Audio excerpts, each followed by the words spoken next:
Bonjour. Comment vas-tu? Ça va? Bon, tu viens d'arriver à la convention? Oh, il y a 2 heures déjà. Il y a 2 heures. Oui. Bon, moi, je savais. On a fait un petit tour. Vous avez fait un petit tour, t'as vu Mickey ou pas? Pas encore. Pas Demain. encore. Demain, Mickey. Demain. Bon, du coup, on va parler d'aérovoltaïque. C'est ça. Est-ce que tu peux te présenter pour les gens qui nous regardent avant d'aborder les conseils d'experts sur le sujet? Patrick Orsol, donc c'est la société. Ah, pardon, attends, Ah, si, il n'y a pas le micro, ça va. Voilà. Proche, bien proche au niveau du menton. Du menton, voilà. Voilà. Ça va comme ça, le preneur de chambre? La technique, c'est bon. Donc Patrick Orsol, Société Atlantique Habitat, créée en 2003. Et on est spécialiste de la rénovation globale de l'habitat. Global, énergétique, confort. Isolation, fenêtre. On isole le logement et ensuite on l'équipe pour qu'il consomme le moins possible. C'est beau, voilà. On est bien dans la thématique. Un Toulousain, ça fait plaisir. On était avec Jean-Pierre juste avant. C'est la série toulousaine. Voilà, c'est la série toulousaine. On a encore un gros programme. Ah oui, si, il y a un Toulousain encore après. Bon, peu importe. Oui, on est nombreux ici. Voilà, nombreux, plus de 2000 entreprises au sein du réseau Synertiel, voilà, très qualitatif. Et donc, l'aérovoltaïque, Oui. qu'est-ce que c'est? Alors l'aérovoltaïque, c'est la juste évolution du photovoltaïque. D'accord, c'est la nouvelle version du photovoltaïque. C'est l'évolution. C'est Nouvelle l'évolution. version, c'est un grand mot, mais on s'est aperçu en faisant du photovoltaïque qu'un panneau photovoltaïque chauffe 3 fois plus qu'il ne produit d'électricité. Non. Si. Il chauffe 3 fois plus. 3 fois plus. Une aberration. Alors c'est normal. Le panneau, il est très souvent en pleine lumière, il est noir, donc il récupère énormément d'énergie. Tout à fait.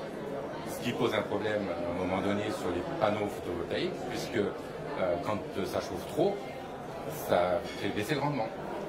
D'accord. Voire ça provoque des coupures de surchauffe. Ah ouais. Donc il a fallu les ventiler.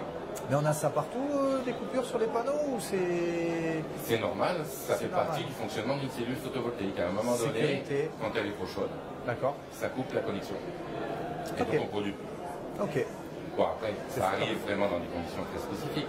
Mais chaque panneau, que ce soit l'hiver ou l'été, quand il se trouve exposé en plein soleil, sans vent, de préférence, On les met pas sous les arbres d'habitude. on essaie. Donc, pardon, j'ai pas l'habitude du micro moi. Je pose les panneaux. Donc, le panneau fabrique 3 fois plus de chaleur que d'électricité.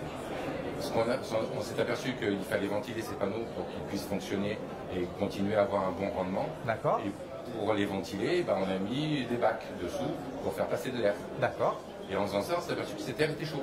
D'accord. Pour vous donner un ordre d'idée, en plein hiver, par une journée moyennement ensoleillée, on a souvent de l'air entre 27 et 35 degrés sous les panneaux. Non. Si. Ah ouais, ça c'est une bonne anecdote. Effectivement, on se rend bien compte de la chaleur produite. Exactement. Ah. Donc, le fabricant Systoli, qui est un fabricant français, Bonjour à Sistoli, si vous nous regardez. a donc inventé un système, ils l'ont breveté au départ, D'accord. pour récupérer cette chaleur D'accord. qui est sous les panneaux et pouvoir l'insuffler à l'intérieur du logement.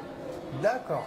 Mais Pendant que le pourtant- panneau fabrique de l'électricité, Ouais. il fabrique aussi de l'air chaud et Ouais. on se sert de cet air chaud pour venir alléger les besoins de chauffage du logement. Mais mettons, on est en plein été, il fait très chaud. Oui. Le panneau produit de l'air chaud. Oui. On n'a pas envie d'envoyer de l'air chaud dans sa maison. Ah non, vaut mieux pas. Donc pour ça, on met un système qu'on appelle le module R, qui est un système de ventilation qui est muni d'un bipass. Bipass. Donc quand l'air... C'est comme mon multipass. Non. C'est comme presque. Bipass, qu'est-ce que c'est un bipass? Un bipass, c'est un système qui permet de dériver, D'accord. comme un volet. Comme un volet, ok. Donc on a un caisson dans lequel arrive l'air chaud et l'air est orienté en fonction des besoins. Ok. Si on veut faire du chauffage, on ferme le volet pour que l'air chaud aille dans les gaines et soit insufflé à l'intérieur du logement.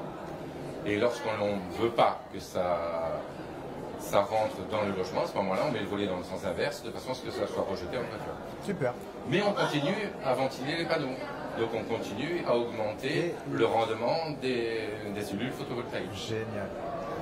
Ce qu'il faut savoir aussi, c'est qu'on s'est aperçu que à partir du moment où on met des panneaux noirs sur le toit et qu'il fait nuit, il n'y a pas de soleil, donc ça ne marche pas. Ah ouais. Il n'y a pas de lumière, c'est noir, ça ne marche pas. Par contre, la voûte céleste est beaucoup plus noire que les panneaux. D'accord. Donc thermiquement parlant, ça provoque une évaporation de la température. D'accord. Et donc ça baisse la température de l'air sous les panneaux. Non. Si. C'est énorme. La nature est bien faite. La nature est très bien faite, il suffit de savoir bien l'utiliser. C'est ça.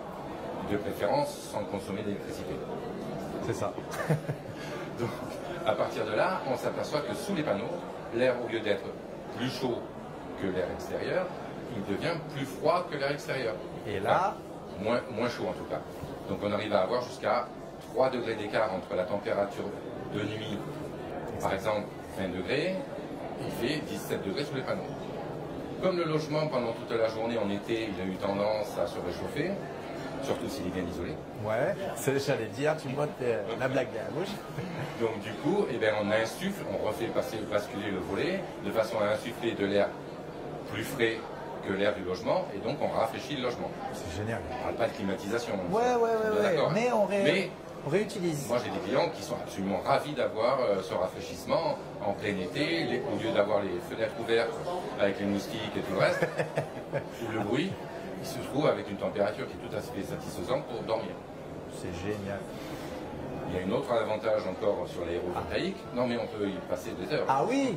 Ouais, il y a du monde quand même derrière, Patrick. Hein, faut laisser- D'accord, on va faire court. non. Voilà, c'est super. Donc, on insuffle de l'air dans le logement, que ce soit l'été ou l'hiver.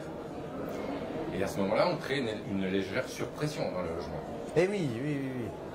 fatalement. Tout à fait. Et ça, cette légère surpression est très intéressante.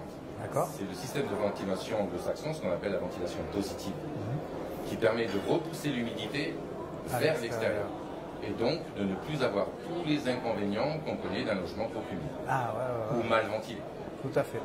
Et si le logement est au départ convenablement ventilé avec un système de VMC, eh bien le fait de mettre un système aérovoltaïque en place et de créer cette légère surpression, ça permet d'avoir tous les avantages d'une VMC double flux tout en conservant sa VMC simple flux. Comme on veut de nos jours avoir un air le plus sain possible à l'intérieur, parce que la plupart du temps l'air intérieur est en général 5 fois plus pollué que l'air extérieur. Ça, c'est fou, ça. Ça, c'est le dégagement des COV, c'est les particules, les microparticules qui sont liées à l'évaporation des peintures, des cols, etc. Et puis de notre respiration. On pollue nous-mêmes notre propre air quand on est dans un logement. Eh oui, on le prend. S'il est bien isolé, il faut bien le ventiler. Ouais. Sinon, et donc on a mis un système de filtration de façon à éviter d'insuffler un air qui n'est pas de bonne qualité. Donc on va au contraire l'assainir avec un premier filtre F5 qui est le filtre à particules. D'accord. Et ensuite au niveau des bouches d'insufflation, on peut même aller jusqu'à mettre un système de filtre charbon actif qui va permettre de supprimer tous les COV. Ah ouais. Donc avec le même système, avec le même investissement de départ, on a toujours l'investissement photovoltaïque, mais on produit sa propre électricité pour consommer soi-même ou faire une revente partielle sur le réseau EDF, par exemple, ou d'un fournisseur d'énergie quel qu'il soit. On va quand même parler d'EDF. Quand même. Il vaut mieux un peu parler d'EDF, on est partenaire. Donc, on fabrique cette électricité, on la consomme, on en revend une partie au réseau et on en profite pour faire des économies de chauffage qui peuvent aller sur une maison très bien isolée. Jusqu'à 60%, mais on va dire en général, ça permet de faire une économie de chauffage de l'ordre de 30 à 40%, voire 50% si l'étude de dimensionnement est bien faite. D'accord. Donc on réduit sa facture d'électricité parce qu'on fait des économies de chauffage, on réduit sa facture d'électricité parce qu'on produit sa propre électricité, donc on va la consommer prioritairement. Tout à fait. Et donc on a mis en place un système de gestion de cette énergie pointu. D'accord. De façon à pouvoir maximiser la production en autoconsommation. Ok. Parce que ce qui n'est pas Et oui, il faut tout qu'il y ait est un consommé D'accord. est perdu. Et oui, c'est ça. Il y a les On peut problématiques faire de du stockage. stockage. Et ouais. Mais le stockage aujourd'hui c'est encore un sujet un petit peu compliqué. Ouais. Parce que les batteries c'est cher. Et ouais. Mais ça vient. Petit à petit, on va finir par avoir des batteries satisfaisantes en termes de durée de vie et satisfaisantes en termes de prix. Il faut être légèrement patient.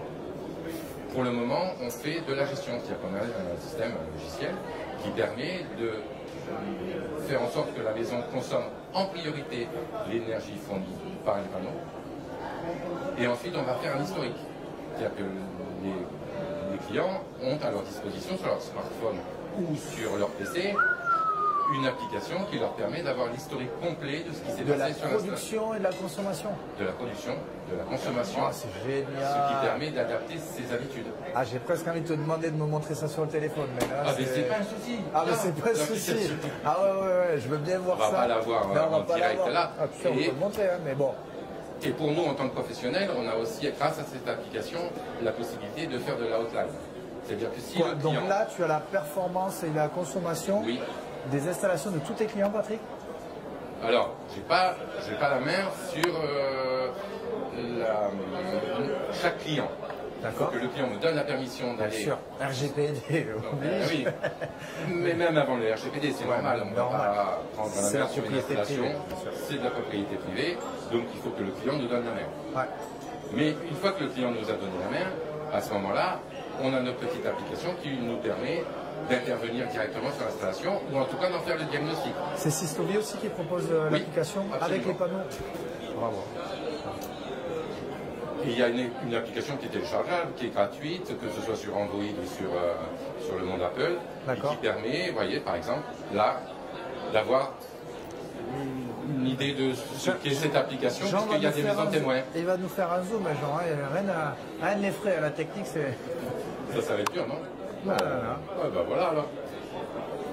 Tu peux faire la démo du coup. Donc du coup, on peut faire la démo, sauf que c'est une application témoin, donc je ne peux pas modifier les paramètres. Mais par exemple, là on est dans l'état et le contrôle de l'installation. C'est-à-dire qu'à n'importe quel moment, on peut augmenter ou réduire le chauffage, qu'on soit à la maison ou ailleurs. D'accord. Donc avant de rentrer à Toulouse, demain, tu vas mettre un petit coup d'air frais ou de chauffage. Ou de chauffage en fonction des besoins. Wow, c'est génial. Et puis ensuite, on a l'état, on a l'historique. On a l'historique par jour, par semaine, par mois et pour l'année.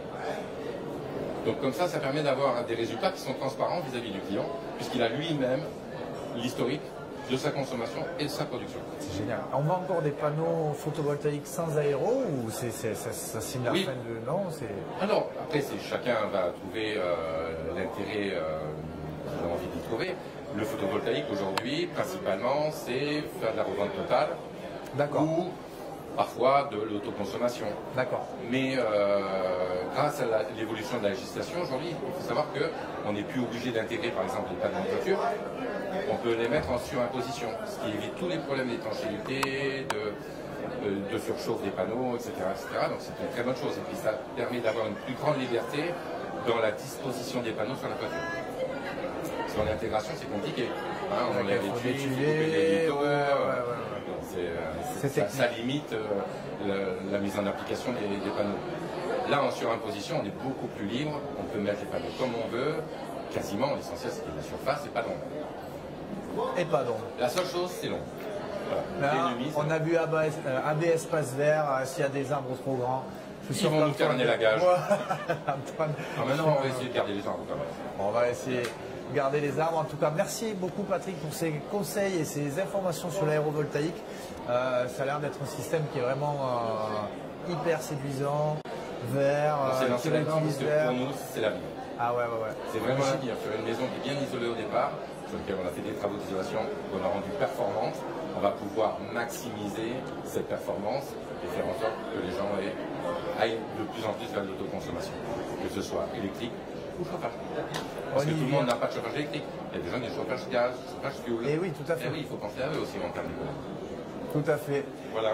Merci beaucoup Patrick. Comment on peut te retrouver du coup pour si on veut faire un projet? La page Facebook d'Atlantic Habitat qui s'appelle R plus Eco. Ok. Vous voyez un petit peu pourquoi. Et notre site internet atlantichabitat.fr qui est en ligne et qu'on peut consulter à loisir. Super. Merci beaucoup Patrick.